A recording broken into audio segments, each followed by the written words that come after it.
here. PIO thing.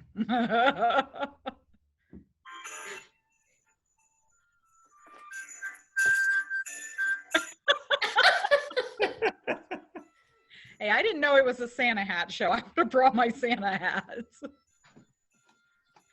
Well, I'm here.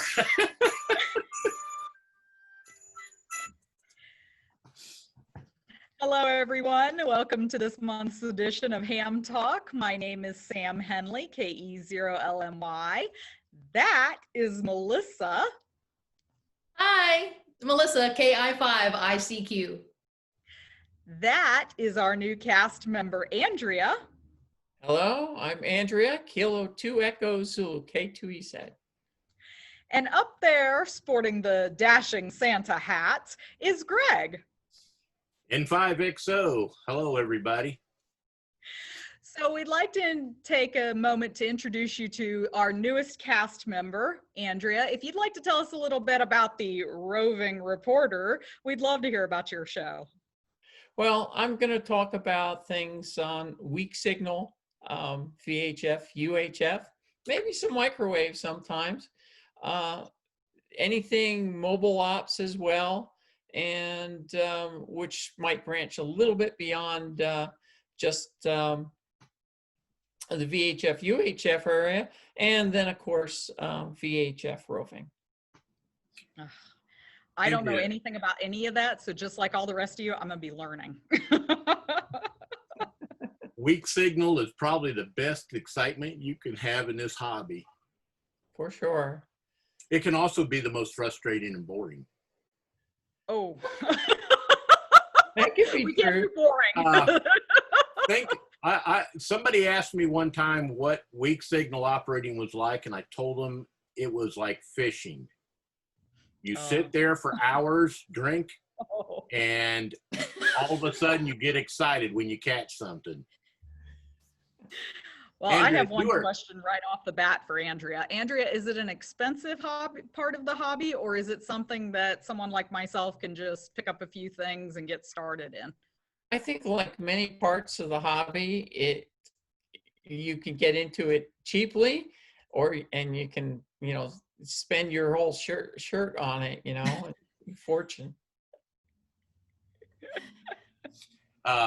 Give you an example. Tom, N5GIT, has got in on this hobby as a shoestring budget. He has worked from an apartment on a patio with 50 watts and a single Omni antenna, 700 miles on 2 meters. Wow, nice. I'm still jealous that you didn't tell us to bring our Santa hats, because Hey, I ran out and bought this 30 minutes ago. Melissa admitted you have a Santa hat somewhere too. Andrea, you too. Both of y'all have Santa hats. Mine's in New Jersey, and I'm in Texas at the moment. Hey, you told a fun story the other day about how you introduced somebody to sideband because they didn't see a difference, Andrea. Yeah, this was on one of those annual pilgrimages to Hamvention. At that, I think this might have been the first year that it was in Xenia, and as is normal, headed out there, I'll pop on to anything I can find anybody on the radio, but frequently I'll listen to 146.52 and put out some calls there because there's a lot of people on the road. I'll also go to the sideband side looking for people too, but I was talking to somebody on 146.52. They were approximately 10 miles behind me or so. And for the most part, we were communicating fine, but sometimes we would both end up in a dip and we just lose each other for half a mile or something until we got going. And the flow of the conversation got over to sideband for some reason. And the other person who had an IC9700 or something like that in their car commented that on VHF, they thought, well, there's not really much point in the sideband. It's just listening to noise because you didn't have a squelch on it and so on. And he thought there was no advantage. And of course, I operate a lot of sideband from the mobile, And I said, well, if you got sideband, I got sideband too. Let's just flip the sideband, see how it goes. And so without changing antennas or frequency, so we're around 146.52, we just flipped the sideband, upper sideband, and continue the conversation. But now that we're on sideband, we didn't lose each other. When we both got into those low spots, what would happen is our signals would get a little fainter, move to the noise level, but you didn't have that problem of the FM discriminators sort of QRMing you when the signal gets weak. And so we could copy each other through this. And we were going through Pennsylvania, and I came up to one of the tunnels through the Allegheny Mountains. And I said, okay, I'm going to lose you here. I'll try and get you on the other side. This mountain was a good 300-400 feet higher than the roadway here. And so as I went in, of course, I lost them in the tunnel. But now we had this huge rise between us. Within half a mile, of course, right on the opposite side, we couldn't communicate. But within a half mile of being away from that hill, I had no problem talking to him again on sideband. I don't think we would have managed to do that on FM. Yeah. I actually think that would solve a lot of problems. We have a lot of rock out here in Missouri. It causes a lot of interference with not only amateur radio, but our county radios as well. I'm going to get with you and talk to you about that and see if I can learn a little bit about that, because I think that might help us out here a lot. Yeah, you'd be really... Yeah, I was going to say, you don't have repeaters on that, but for simplex operation, it has a lot of benefit. Yeah, to give you a good example, I go to Corpus 2 to 3, sometimes 5 times a month. If I take my car, which only has FM in it, I get about 10 miles south of San Antonio, which is about 30 miles from everybody up here that I'm talking to, and we're done. Conversation's done. We're not getting any further on simplex. On single sideband, when I take my truck, I can drive all the way to Corpus and carry on a conversation with all the people I can't reach on FM. So you can have a lot of fun on single sideband. For sure. Yeah. Well, we had a lot of fun today, bringing it back around to the show because everybody's watching us. So let's run with this. I brought Renee with me to work today because we have a good, strong signal, I think, here. And we shot all of the smaller segments of video for the best damn Christmas for us. Got them off to Greg so that he can lace them together and do all the magic that he does. I know Melissa's getting ready to put her segment together Monday, I think. Yeah, Sunday or Monday. Yeah. Okay, awesome. And Andrea, did you already put yours together, or are you getting ready to work on yours? I'm getting ready. We're going to be talking a little bit about the January VHF contest coming up, which is going to generate a bunch of activity, and how one might get involved in the VHF contest if you haven't done it before. I haven't done it before. I'm excited. Yeah. Hey, you've got a 991, don't you? I do, a 991A. Yeah, and you have single sideband. That's the radio I run in my pickup truck. I love that thing. And it does a great job on sideband, so you can have a lot of fun. Just invest in an antenna. Yeah. Isn't that always the thing? Yeah. You don't need a huge one. 13, 14 element horizontal antenna will do a pretty good job with 50 watts. Awesome on a mobile too. Yeah. Yeah.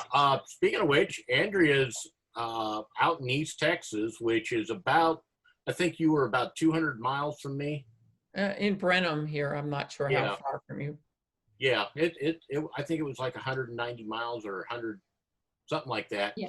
We had no problems talking. She was in her mobile last week on Sunday, and I'm sitting here at my station. We had no problems. She came in loud and clear. So I'm like all y'all's DX. Yeah. We lost Samantha. I'm still here. Okay, blooper for the day. I see it. Did I come? I'm going to pause the recording for a minute. Okay, we're back to recording again. Okay, so Okay, so the realistic thing is that sometimes freezes happen. The big thing about knowing that amateurs are amateurs for a reason. yeah, well, can't blame the internet on amateurs this time. There's a lot you can blame on us, but you know, I was just getting ready to point when you made the statement, Samantha, about you were the most DX. Yeah. Remember I told you that the guy with the 50 watts and the little single Omni, the contact he was making was in Missouri from San Antonio Awesome. on 2 meters. So just saying. So have to try that. Sometimes we have vents open up here to Missouri. I think we've talked to Kansas and Arkansas so far, and that's probably as far away on regular 2 meter in, I guess it's a vent, right? Not a window, it's a vent. Yeah. Okay. So that's as far as we've talked. Gotta love those weather conditions. They mess with us all the time out here. Yeah, and that's a nice thing about 2 meters. It's very weather affected. For sure. All right, well, we probably ought to get to the show today. We've been gabbing for the last 4 days. Over to you, Sam. Take 2.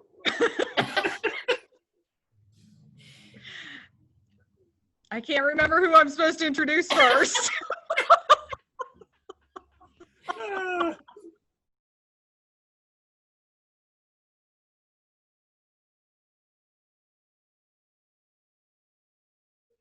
Thank you, Sam. Before I get started here, got one important thing. I cannot let Greg get away as being the only one with a Santa hat. So here we go. Some of you may be wondering, there are VHF contests? Or maybe you've heard about VHF contests, but never heard anyone in your area operating. Unlike HF contests that are almost impossible to miss, VHF contests, sometimes you have to go looking for them. And that's because most of the operation is horizontally polarized, single sideband, CW, and digital modes. And your FM receiver, if that's all you have, will not pick up any of those modes unless a signal's really strong nearby. You may hear some static from a single sideband signal. A FT8 signal, as an example, may sound like an open carrier, but since there really isn't any FM modulation, there's nothing that your radio is going to decode. So many VHF operators aren't aware that these contests are taking place. So maybe you're not specifically interested in the contest, but we're going to talk a little bit about how anybody can get on and enjoy some of the fun in the contest in a non-competitive way. Or if you want to make it competitive, you can submit your score. There's no obligation. If you get in there, work some stations, you don't have to put a log, they'll get credit for you. You can simply give out points. So we'll be talking about how a lot of hams who may not think they can get involved may be able to get involved in what you can do after we talk about the contest here. This year's January contest is the weekend of the 16th and 17th of January. It starts at 1900 Zulu Saturday and finishes at 0359 Zulu Monday. Local time, what that means is it's roughly starts midday around on Saturday, I should say midday Saturday, and wraps up sometime Sunday evening. There's no rule changes in this January contest from last year, and January is the one of the 3 big ARRL contests This one is slightly different in that points on the microwave bands get scored higher than they do in the June and September contests. I tend to like this contest because the conditions are a little bit more challenging. You don't have quite as good propagation in the cold air when there's less humidity. Also, there tends not to be E-skip, or if there is, it tends to be more limited. So it doesn't turn into a big 6-meter challenge. And so operation tends to be spread more across the bands, and band hopping, starting from the main search bands, which are usually 2 meters and 6 meters, and working through all the bands you have, is a bit of a premium in this contest. This is where you'll see people doing that more. Sometimes when the big 6-meter openings occur, stations don't want to go to other bands, or they'll only be on 6 working E-skip, and the rather weak tropo signals on 6 meters will get drowned out. And so you won't have opportunity to even QSY up to 2 meters or any other bands. Another thing common in this contest is because of the cold weather, accessibility issues to hilltops, some of the big clubs and groups that operate big multi-op stations that go up the hilltops don't do this in a January contest, and instead their individual members may be operating from their home stations. So while there aren't those big stations out there to work, there can be more stations to be found. So for these reasons, it has a slightly different feel than the other contests. And just for reference, the June VHF contest, ARRL June VHF contest, I should say, is the biggest one of the year here in North America. It tends to have 6-meter openings. If there's going to be a contest that has it, that tends to be it. And sometimes those are very big openings. September tends to be, sometimes you see some E-skip at times on 6 meters, but it also balances out because there will be a lot of times that is not going on. For more information about the January VHF contest, you can go to ARRL.org/January-VHF, or just on your favorite search engine, look at ARRL January VHF, and that will generally bring up the link to the ARRL site. On that page, if you scroll to the bottom, you will find a link to the full contest rules. So now let's talk about how one can get involved in the VHF contest. The first challenge is equipment, radios. I mentioned earlier that most FM rigs can't detect sideband CW digital modes, but there are ways to get involved regardless. The biggest way people can get in the contest is if they're HF operators and their HF rig includes 6 meters. 6 meters is the lowest, quote, VHF band. And a lot of operators like 6 meters. And if you haven't gotten your feet wet on 6 meters, VHF contest is a great time to do it. During the January VHF contest, as previously mentioned, you probably won't see E-skip, which means you're dealing with tropospheric propagation. You're going to get more local stations. You might get out to a couple 100 miles. Some of the stations run significant power and some large antennas. So while you're not going to be getting all over the country, you still can work stations, and all the regular operators will appreciate you being on there. Another potentially overlooked source in terms of equipment are the shack-in-the-box rigs.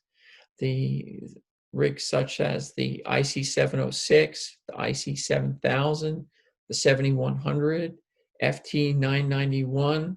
These radios have HF plus 6 meters, plus 2 meters, plus 70 centimeters. They're multi-mode rigs, so you can get and operate single sideband, you can do CW, you can get into digital modes, particularly if you've been doing digital modes on HF.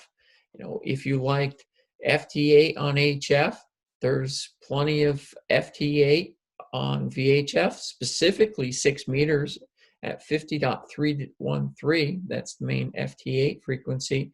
And a lot of the activity on 6 meters when there is not E-skip will go on the FT8. So it's very common to find it there. Also, if you like FT8, one of the modes that gets used in the VHF contest is meteor scatter. And that uses a mode called MSK144. WSJT that supports FT8 also supports MSK144. MSK144 has sequencing very similar to FT8, so the feel is very much the same. The modes do differ significantly in that FT8 sends a little bit of data over a long period of time, so that signals can be really weak. MSK144 repeats the data very quickly, but over and over and over again during the sequence. So when there's a micro meteor that hits the atmosphere, causes an ion trail, that ion trail will actually act as a fairly strong reflector. And for a short period of time, maybe 100 milliseconds, but it usually a fraction of a second, there will be a path. And by repeating the signal over and over again, your transmission will make it to another station, and that other station will answer you, not on this, off the same meteor, or as those that operate the mode call them rocks, but they'll send back to you over and over again until another rock generates another ion path that will reflect the signal back to you. So if you're into digital modes, they're available on VHF. Meteor scatter, like I said, 6 meters, popular. 2 meters as well, it works. Some even go up to 1.25 meters. I don't know that I've heard anybody going up to 70 centimeters. It definitely gets tougher at 1.25 meters. 6 meters is the easiest. The other thing you will need to consider after you get your radio taken care of is what you're going to use for antenna. Most of the operators in the VHF contest, and again, the serious operators running sideband, CW, digital modes, are running horizontal polarization.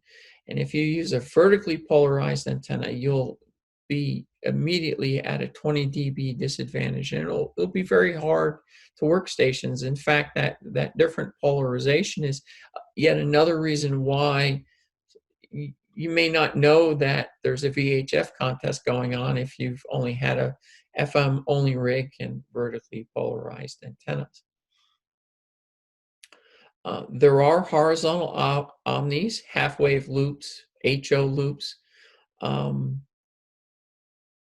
and there's a few manufacturers that offer those. They don't have any gain, but they are omnidirectional, and you can stack them to get more gain.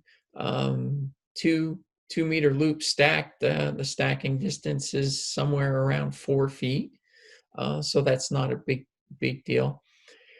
If possible, though, a small Yagi or a large Yagi will make a huge difference. And of course, the higher you can get the antennas, the better.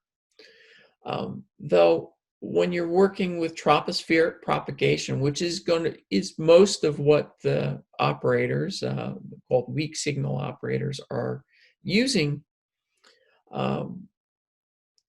you don't necessarily need to be as high as you think you need to be. Getting above your local trees, your local terrain helps a lot, but you don't need to be on a mountaintop. Certainly it helps, but you don't need to be on one. If you don't have a rig that can do sideband on 6 meters or any of the other bands, and you can't get any other antennas, you can still operate FM. There is, in fact, an FM only category. It's not as active, and if you get on, you can make that active in your area. Activity tends to beget activity. For a long time, 146.52 could not be used for contest contacts, but it is usable now under the ARRL rules for contests. Not all sponsors. CQ Worldwide, don't think allows you to use that, but I could be wrong on that. Even the stations that aren't operating FM all the time may keep an FM radio on and work stations on FM because they'll take a contact from any place. When operating the contest, you will also need to know your Maidenhead grid square, as the exchange in this contest is simply your 4-digit grid square. My grid square here in Brenham, Texas is Echo Mike 10. I'm not going to get into the details of the grid system. However, it's easy enough to look that up and find Maidenhead grid square maps. And there's even a few websites that will tell you your grid square based upon your address. If you simply search grid square mapper, that will bring up one Levin Central, I believe, that will do that for you. In fact, you can enter your call sign and it will tell you your grid square based upon your address in the FCC database, or maybe it's QRZ listing. In any case, it'll try and give that to you, and you can look at that. Some of these things will give you a 6-digit grid square, like Fox Nancy 21 Quebec Alpha FN21QA. You only need the first 4 digits. The later digits give a finer resolution, and we're only interested in the big grid squares as far as exchange in this contest. Scoring for the contest will be QSO points times multipliers. QSO points will be for each contact and will depend upon the band. On 6 meters, they will be 1 point per contact. On 2 meters, also 1 point. For 1 1/4 meters and 70 centimeters, there'll be 2 points per contact. For 902 and 1296 megahertz, they will be 4 points per contact. And from 2304 megahertz and up, they will be 8 points per contact in this contest. The microwave bands don't get quite as generous points in the other VHF contests, but they get quite a bit of points in this one here. Multipliers are the number of Maidenhead grid squares that you work. So if you were to work me at the location here in Brenham, I give you Echo Mike 10, and so you would get 1 multiplier for working me on 2 meters. If you work me on 6 meters, that would be a second multiplier for you. And then if we QSY up to 1 1/4, that could be a third multiplier.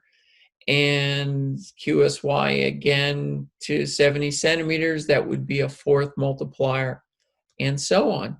Now, if you work some other station in this same grid square, you won't get another multiplier for working that station, but you will get a QSO point for that, or multiple points depending upon the frequency band. Another common thing to keep in mind during the contest, if you work somebody on one band, you usually will ask them what other bands. if you've got multiple bands, and you would try and work them on every band that you have in common with that other station. Sometimes, because 222 megahertz is not a common band,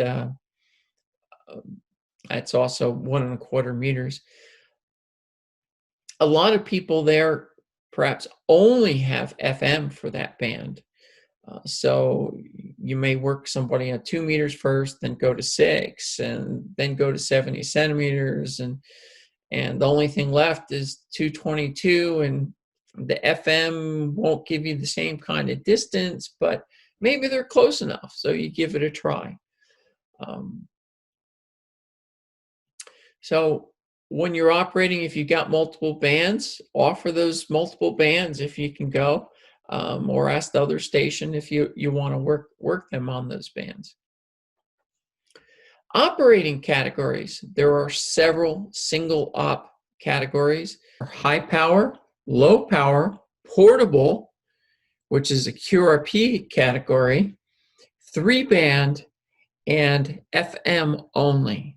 And I should note that anybody can operate single op from any single location. You can't move as a single op, but if you want to operate portable on a hilltop, but not under the portable category, which has a few rules, including the lower power, but you can operate your single op FM only station from a hilltop, single op low power, single op high power from a hilltop. There are 3 rover categories: limited rover, which is 4 bands, 6 meters, 2 meters, 1.25 meters, and 70 centimeters, and lower power limits. Classic rover, which is all frequency bands, with the key restriction that you can only work at 100 contacts with another single rover. The unlimited rover category doesn't have the same restrictions. There can be equipment on site that you go there. You can have more than 2 operators. You don't have a QSO contact limit with any other rovers. That category allows for grid circling. I don't know what scorking is, but it came out of my mouth. And there are also multi-op categories. If you and some friends want to get together in a multi-op effort, for the beginning, that may be a bit much, but who knows? It could be fun. Lastly, we want to talk here about submitting a log. You don't have to submit a log. Other stations you work will get credit, and they will be happy for it. If you do want to submit a log, you do want to make sure you get all the contacts in the log, because any you don't put in the log will penalize the other station. So you want to be careful about that. Also, if you're submitting a log and you work a rover, and rovers will identify themselves by stating their call sign followed by rover. In Morse code, it'd be /R, and FT8, it'll have the /R in the call sign field.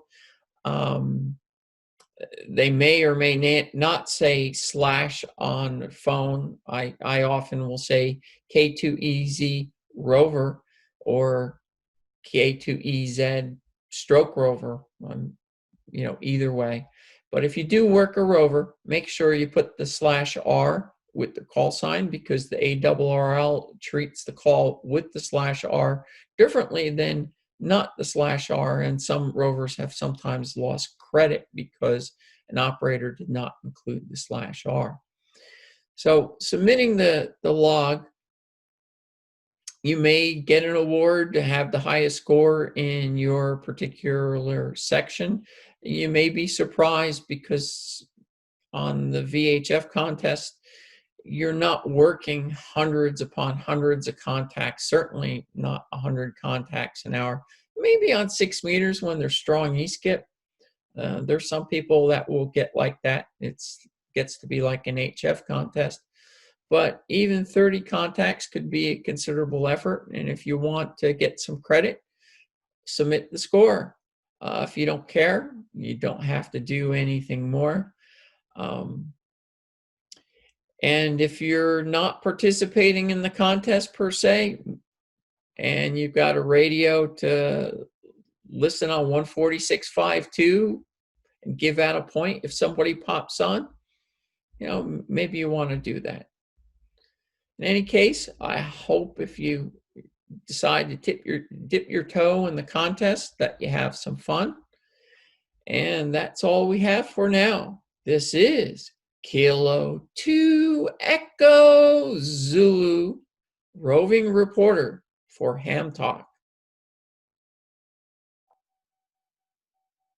All right, welcome to this month's Product Corner.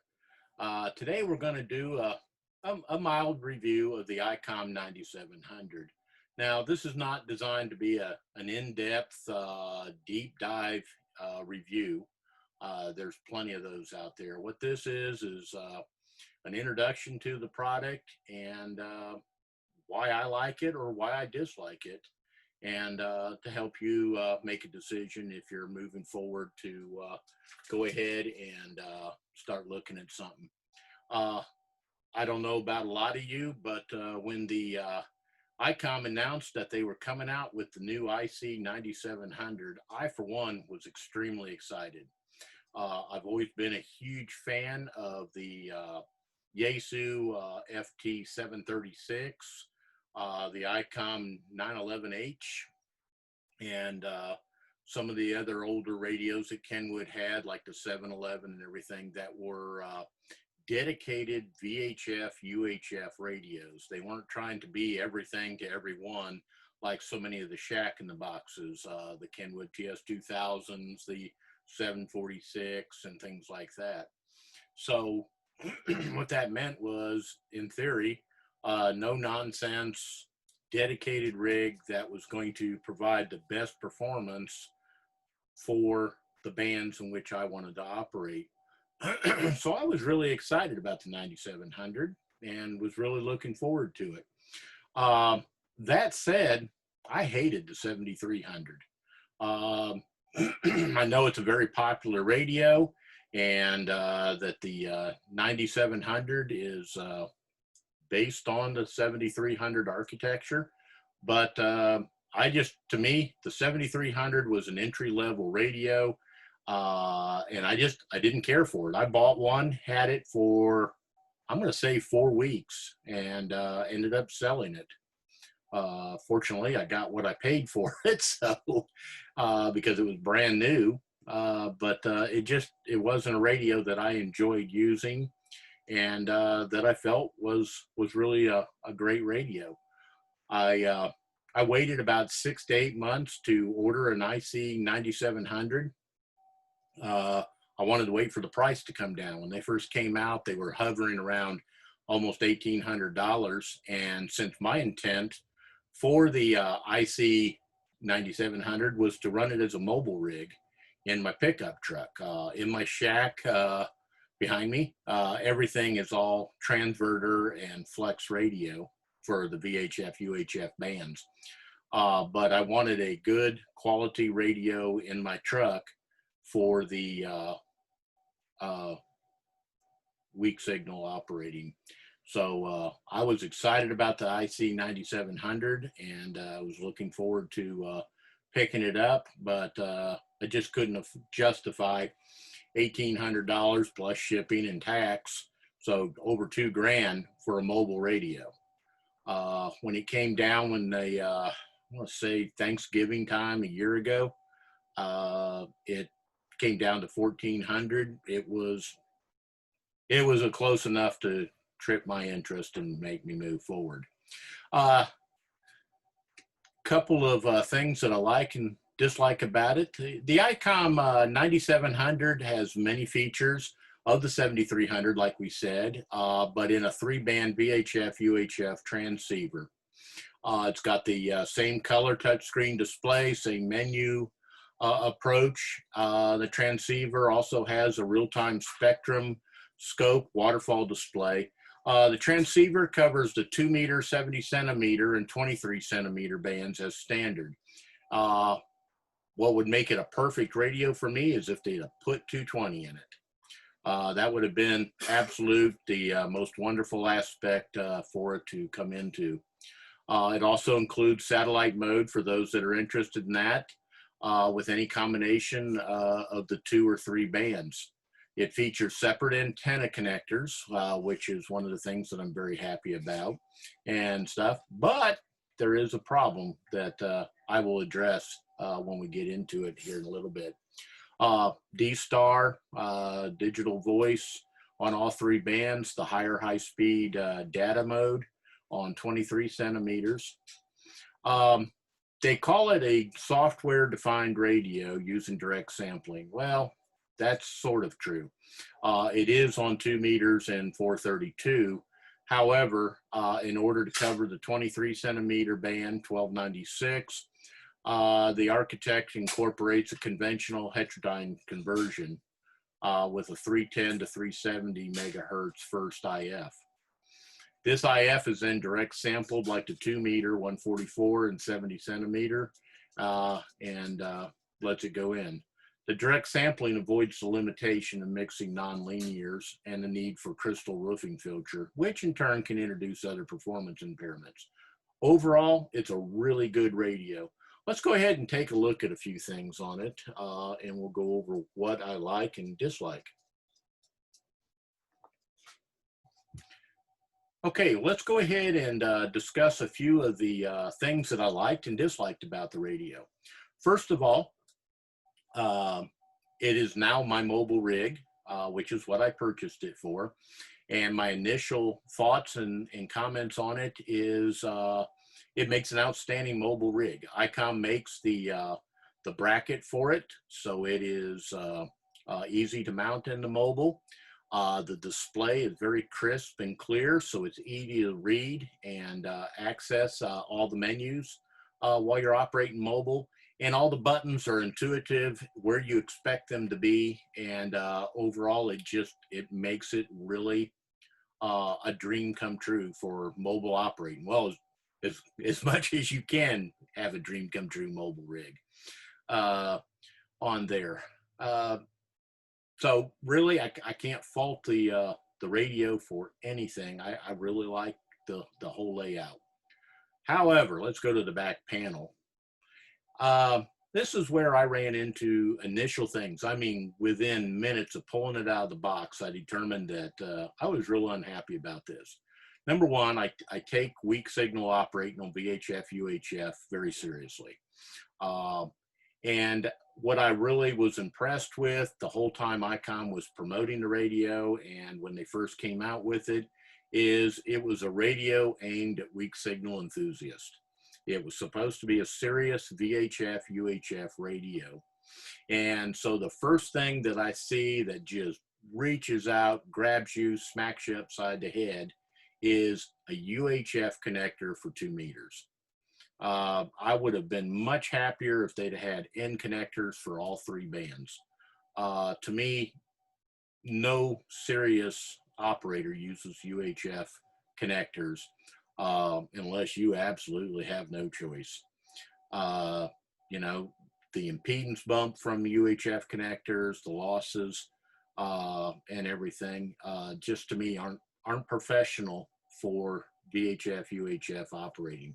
So I would have much been happier if they'd have put a end connector on there.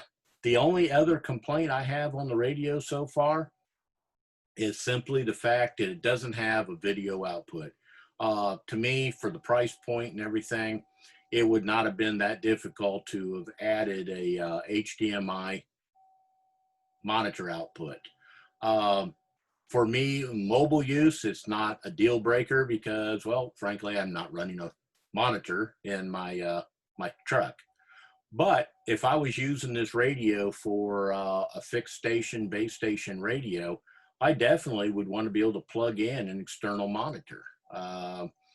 There's been several times that I've actually worked a contact that I never saw on the display of the radio, but I happened to glance up And because of the larger display on the wall, I was able to see a light trace, dial some antennas around that direction, and work a contact that I probably would have otherwise missed.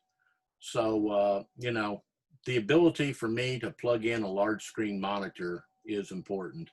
And I think that was a big shortcoming combined with the UHF connector for the radio. Things I really like about it is it's plugs right into the network and is easy to operate as a remote station. Technically, I could have just left the radio sitting at the house in the shack here and operated it from my tablet or smartphone driving down the road. Though I'm just a big antenna to antenna person, and operating mobile from my house, I do.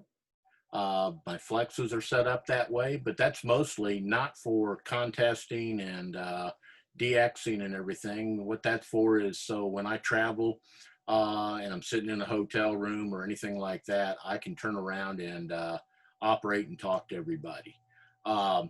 This radio has that. It works really well. There's several software options for it. Updating firmware is really easy with the SD card.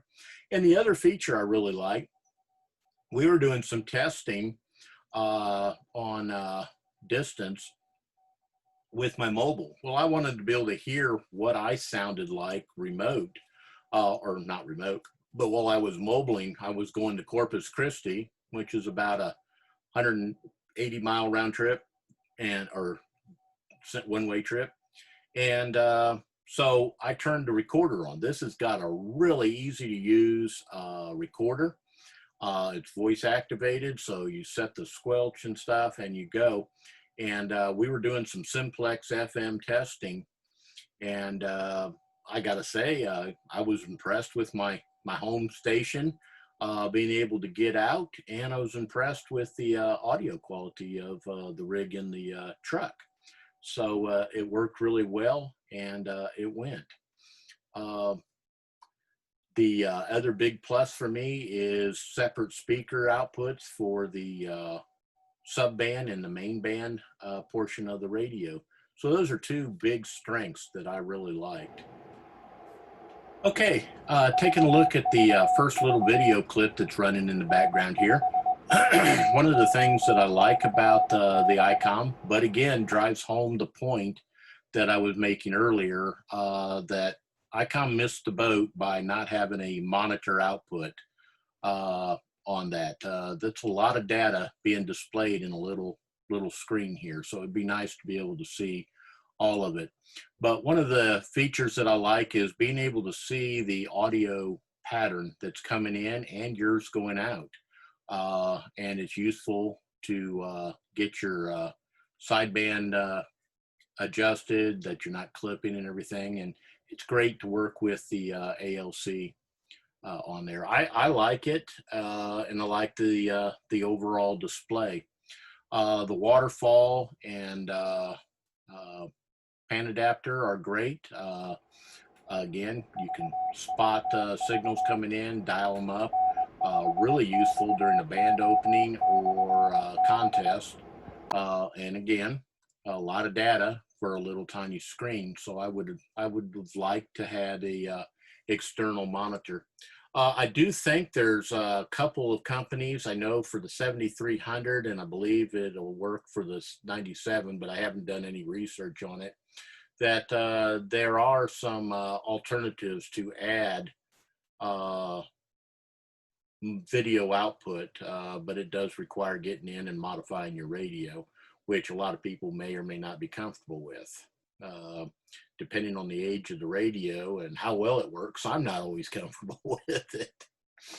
All right. So, you know, we take a look at that and we see the pan adapter, the waterfall, and like I said, it's a good, clean screen, provides a lot of data. You can adjust the bandwidth that you're viewing and everything. So it's a very functional and useful tool. It's just, again, a lot of data for a small space. on there. If you're just looking at it in standard mode, you basically get an S meter for each band and everything. The only thing I don't like, and it may be that I haven't gotten deep enough into the radio to try, but to me, it's if I touch whatever screen I touch, like if I tap the, here on this display, we're looking at 144, 180 as the primary main band. To me, if I just touch the lower band and brought it to life, that should be the transmit band. Unless I'm missing something, and it's possible, and I'm sure I'll get 50 emails telling me I'm missing it, and I'll actually appreciate those on here. You have to go and put it on the upper display, and to me that adds a step. So I'm hoping I'm just missing something and haven't found it. But I will also admit I don't have a lot of time on this radio yet. I got it, I used it for about a week, just playing around with it, and then it sat on a shelf for almost 7-8 months while I was making some changes to my truck and everything to decide what I was going to put in and if I was going to actually put this radio in the truck. I had debated even just taking it and putting it in the hamster mobile trailer, which gets reviewed today, by the way, so enjoy that. All right. The menus I like. They're intuitive, they're easy. You hit the menu button, they pull right up, you touch them. You can change from scope to audio, adjust your keyer, satellite mode, memory, and everything. So, you know, it's straightforward. You can go into the functions and go access your preamp if you got mass mounted preamps, plus it'll turn on attenuation and preamp built into the radio. Adjust your AGC, your notch filter, your noise blanketer, noise reduction, and everything. So it's really quick, easy, and again, intuitive, especially when you're operating mobile. You can go into your settings and adjust those. Now it's got GPS lock capability that you can add to it to help get your frequencies more accurate. And it's something I may look at. I haven't really noticed any major frequency issues on 2 meters and 432. However, on 1296, I have noticed it's off by 0.6. So in other words, to dial up a frequency, let's say a beacon on 1296, 424, I have to dial in 1296, 424.6. Not a big deal. Once you know that, I just automatically dial my 1296 in and add 0.6 to whatever frequency I'm going to. And that's worked okay for me. The other display that you've got is you've got your voltage. I guess that's all right. I don't ever really use that function. I guess if I'm operating and don't have my truck battery running, might be handy to alert. I do like the temperature gauge on it. Let me know what the finals are. It does a great job. And like I said, this radio cools itself back down within seconds of unkeying. So it's got a very robust but quiet cooling system. Granted, I don't have the world's greatest hearing anymore, but the radio does a great job of keeping it cooled down without a lot of noise. So I've been very pleased with that overall. Overall, my final assessment of the radio is, if you're interested in VHF, UHF, you don't have a budget for a high-end HF rig to act as an IF port for your transverters and everything, and independent transverters, then this is a beautiful radio for you. It's a good performer. It would be a bonus in anybody's shack. And overall, just all the way around, I'm very pleased with the radio. My only two considered shortcomings, like I've been harping on this whole review, is lack of monitor jack and the UHF connector. And both of them I can live without. my preference would be to have those corrected. But other than that, if you're looking for a good VHF, UHF radio to get into weak signal modes, it's great. It does a good job of performing on FM for those that operate that. And it also does a good job on CW. I have not tried it on AM, so I can't really offer any input there. Not a lot of activity on AM VHF, UHF, but it's there. Nor have I used it on D-Star. I'm not a digital mode D-Star, Fusion, and stuff fan. I'm not a fan of the audio, and I'm not interested in making contacts over the computer, which is basically what all that is. I prefer the good old-fashioned antenna to antenna. I want to push the limits of my station and my antennas and my radios. All right. Well, I hope I answered some of your questions and stuff on the IC9700. If you have any other questions, feel free to email me, n5xo@144200.net. And there's a couple of the fellow hamsters in our group that have been playing heavily with the IC9700 that can answer a lot of questions. And they use it for remote operations and everything else. So, you know, they can deep dive into it if you've got problems or questions that I can't answer for you. All right, well, let's move on. Hello, radio friends! Beside amateur radio, I also do ARDF, Amateur Radio Direction Finding, also known as Amateur Radio Direction Finding, also known as Radio Orienteering. This adventure sport combines technical knowledge and fitness. Many radio amateurs heard about this wonderful sport, but never tried to take part.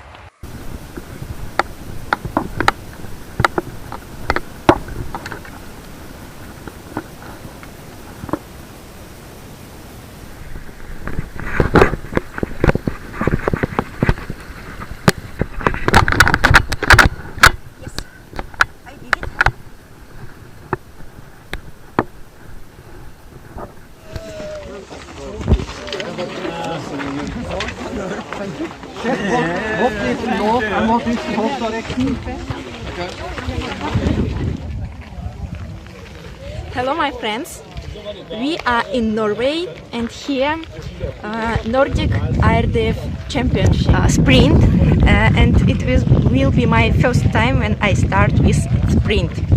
I hope it will be good.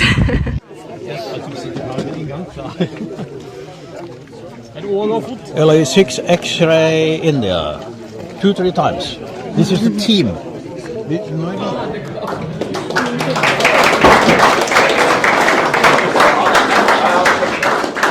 You will have a proper one. Thank you very much. You're welcome. Follow me and don't forget to put your likes. Thank you very much, Raisa, for the great video and introduction to radio direction finding. Let's go ahead and slide on over with Melissa at Show Us Your Shack. Hi, and welcome to Show Us Your Shack. This month, we're going to be featuring the hamster portable ham station of Ruth, KE5MHJ, and Greg, N5XO. Ruth, KE5MHJ, was the Bexar County EOC for quite some time, and today she's the District Emergency Coordinator over 7 counties. Greg, N5XO, is, as most describe him, fanatical about VHF, UHF weak signal operation, and combined, they both had a need for a mobile amateur radio station.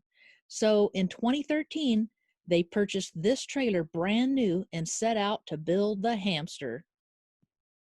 Ruth uses the trailer for multiple e-com events each year, participating in the Texas Department of Public Safety Emergency Management Conference, hurricane hunters, Aries drills, and preparation for emergency communications. Greg, working VHF, UHF conferences and band openings, has activated rare grids and operated in remote locations. Plus, the hamster has been used for several Hamster Week Signal Group events, such as the annual Remote Spring Break Field event and biannual Lunch and Learns. Here we see the trailer for Remote Field Operation, fully solar powered with generator backup. Pulling into the Emergency Management Conference, getting ready to get set up.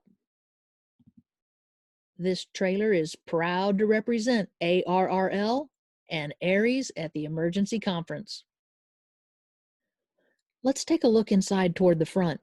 AC, heat, lighted writing board, 3 operating stations plus security cameras, Wi-Fi link, and printer scanner. The interior lights plus the keyboard lights can be illuminated any one of a dozen colors, typical green or red to retain night vision, or turn them on bright white when you need maximum light. 160 meters through 432, all modes, AM, FM, D-Star, CW, SSB, plus FT8, Pactor, and WinLink. 3 operators can operate all bands at once with full ICE filters to allow multiple HF bands to be operated at the same time. They have a desk for paperwork, but it's a great space for that coffee maker and the microwave. And the glowing right board is used for event information, frequencies, and those very important display notes. And you can see operating station number 1, HF 6, 2 meters, SSB, CW, 70 centimeter, SSB, CW, Macintosh computer for logging DX Summit and other operational needs. And we can see here HF plus 2 meter and 70 centimeter FM. PC computer provides FT8, WinLink, and Pactor communication and logging. Right over to station number 2, Pactor, WinLink, and Star Station. The trailer also has a security camera display. You can see the networking, plus the network printer scanner. There's a lot of handy equipment laid in here very efficiently in this small trailer. The hamster is supported with solar panels and a battery backup for general operations. Plus, it has a power connection for a 7 kilowatt generator or direct plug for shore power. It has 4 roof-mounted dual-band mobile antennas, plus a screwdriver for 80 to 10 meters, combined with a 40-foot mast with rotor for a 5-element HF 10 to 20 beam, 15-element 2 meter and 17-element 70 centimeter, plus an Omni for 6 meters made by K5VH. This amazing package is fully self-contained with everything it needs to work remote in an emergency, field day, or whatever. Thanks, Ruth and Greg, for sharing. CQ, CQ, CQ. This is KE0TGG, Kilo Echo 0 Tango Golf Golf, special event station for the best damn Christmas for the Damn Amateur Radio Club. KE0TGG, calling CQ. Hello everyone, my name is Sam Henley, KE0LMY. This is my daughter Renee, E0LMZ, or Z for the Canadians. As you can tell, we're not professionals. We are here today to let you know a little bit about the special event that our club is running during the month of December. Now, I'll tell you a little bit about our club so that you understand who we are and how we came to be. I'm actually the president of the Damn Amateur Radio Club. It's based out of Benton County, Missouri. And we had an opening and a need for an amateur radio club that focused on special events in our county. So we started up dark And my husband came up with some amazing things like our slogan, which is "Join us on the dark side, we have donuts." And that's a standard thing at every meeting when we attend in person, because our meetings have been put on hold for COVID. We always bring donuts. Always. Only there's the little powdered kind that you get in the bags. Yeah, a lot of people like those. So, so we have done a couple of special events for dams in our area. The first one was Truman Dam. Then we did Pomme de Terre. Coming up in 2021, we're going to do the two that we canceled for 2020, which are Stockton and Bagnall. And if you go to our website, damark.org, damark.org, you can look up when we're going to hold our special events, and we'll update you when we decide, because we do get authorization to do these either from the Army Corps when we're at an Army Corps dam, or directly from the business if it's a privately owned dam like Bagnall, which is owned by Ameren.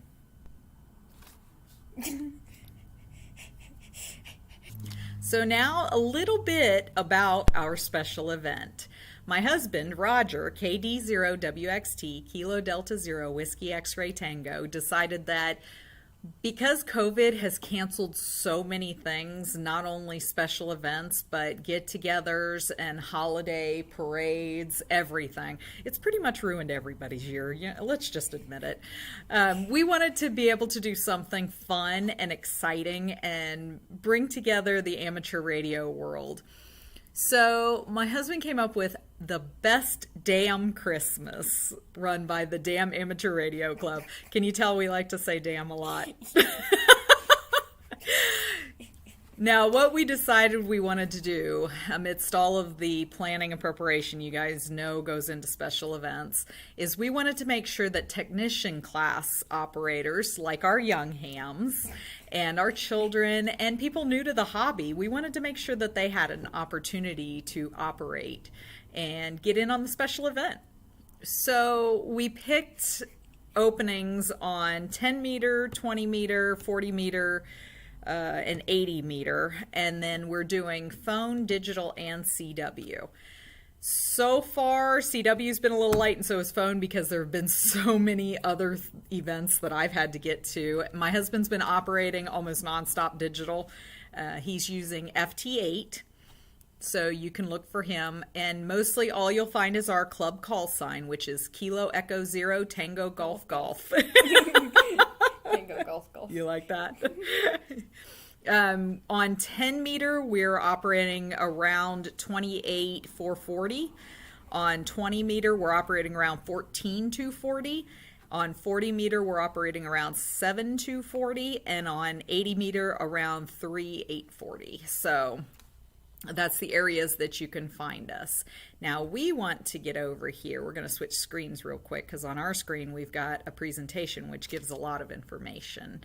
And I am going to let Renee tell you a little bit about the QSL cards, how they came to be, and where you can find them.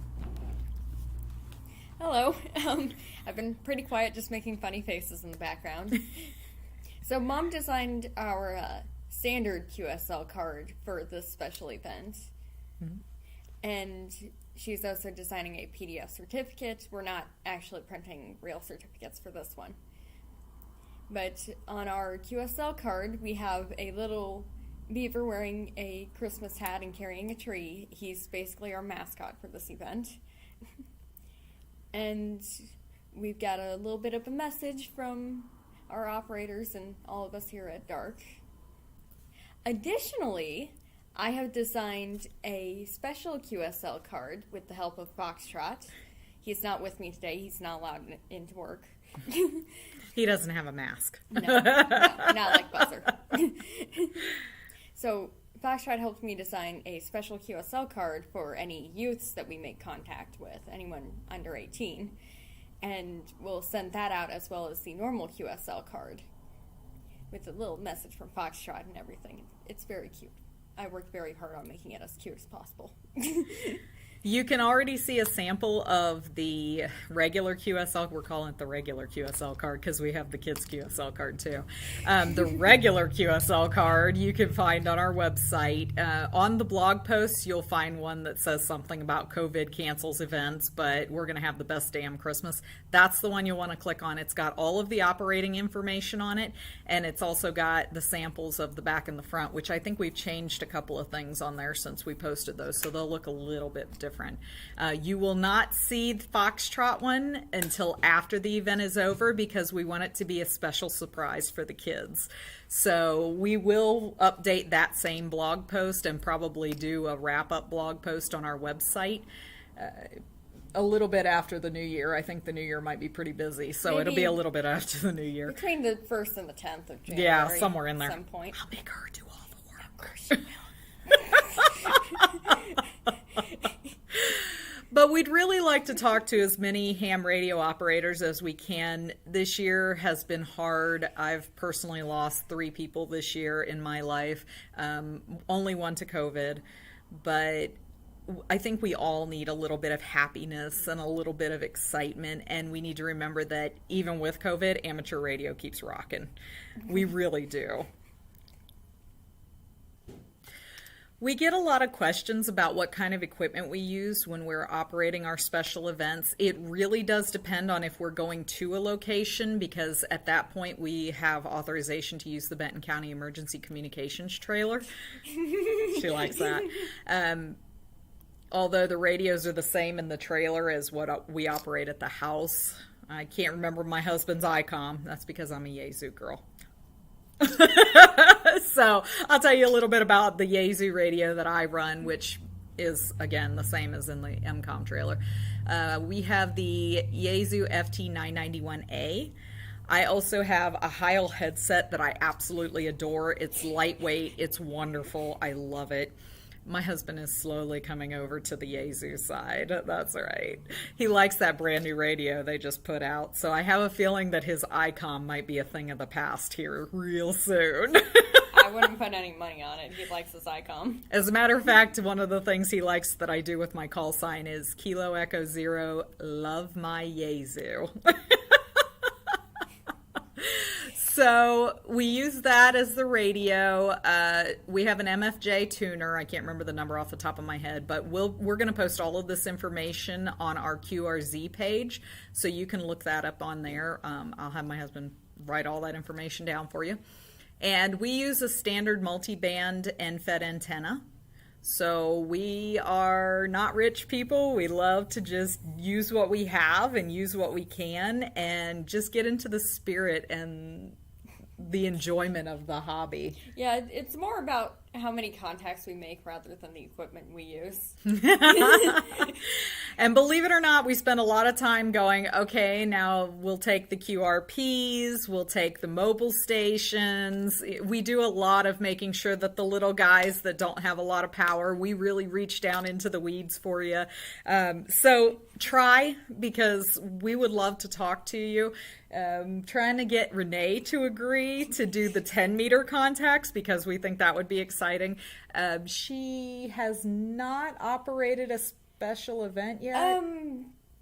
Unless you count Field Day under Warkeep. Oh, that's true. Don't really. It's not mine. It's not a special event. It's also not mine. Yeah, that's not ours. Mine. Yeah.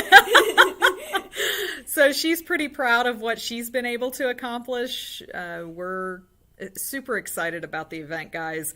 I am trying to clear as much of my schedule as possible so that I can be the one that you get to talk to. I will probably be covering a lot of the 20, 40, and 80 voice. So if you hear the voice, it's probably me.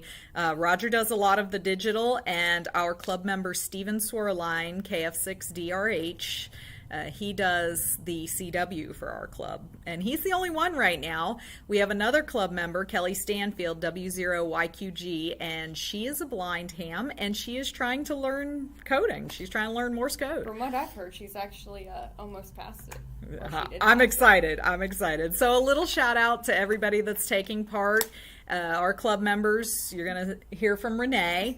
You're going to probably hear from my husband, Roger, if you do digital. You'll hear from me, maybe Steven for CW, maybe Kelly if we can drag her on to it. So we're super excited, and we hope that you'll join us for our special event. Again, the website is damark.org. That's DAMARK.org. Thanks, guys.